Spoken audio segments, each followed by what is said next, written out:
Good evening, everyone. Welcome to our hurricane headquarters. I'm Joseph Brown, and you're watching TrendWave TV powered by Personal Growth Cooperation. We're bringing you real-time analysis from some of the nation's top meteorologists. Today, we're closely monitoring the potential formation of Tropical Cyclone 4, which could become Tropical Storm Debbie within the next 48 hours. Stay with us for live tracking, the latest spaghetti models, and answers to your questions from our comments section. Let's dive right in.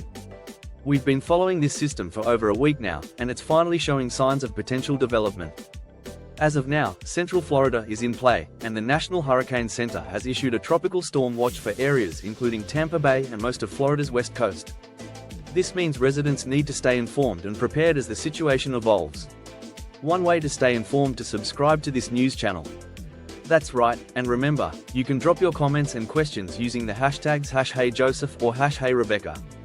We'll be answering your queries while on air. Let's get to our first update. This system, still officially an INVEST, is showing potential for organization as it moves over Cuba.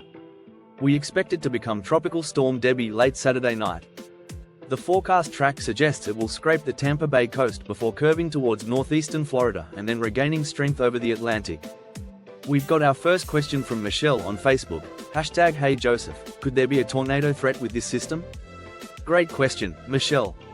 While there's an isolated threat of tornadoes, especially as tropical rain bands move onshore, it's less likely if the system remains weak. However, as it organizes, that threat could increase, so stay vigilant.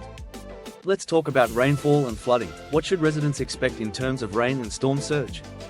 Flooding is the main concern here.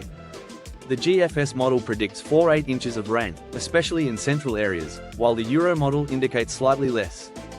With saturated grounds from a rainy summer, additional rainfall could lead to significant street flooding. Coastal areas might see 1–3 feet of storm surge, particularly during the high tides on Sunday. We're seeing a lot of questions about local impacts. For instance, Hillary asks, #HeyJoseph, when does it hit the Keys? Rain will start late Friday night into early Saturday morning for the Keys.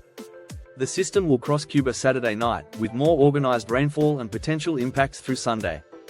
And for those in Central Florida, what can they expect? Orlando and surrounding areas will see passing tropical downpours starting Saturday, with more consistent rain and gusty winds on Sunday. It's definitely a weekend to stay indoors and prepare for localized flooding. We've got another question from Carmen, #HeyJoseph. What about North Street Pete near the airport?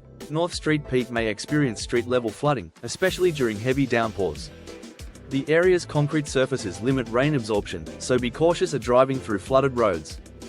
And for everyone watching, remember to keep your emergency kits ready and stay tuned for updates. You can follow our continuous coverage online, and we'll be back with more, tracking the tropics as we monitor the development of this potential storm. Stay safe, everyone. That's all for now from your Hurricane HQ. I'm Joseph Brown, signing off. Please subscribe to the channel for more breaking news as they unfold.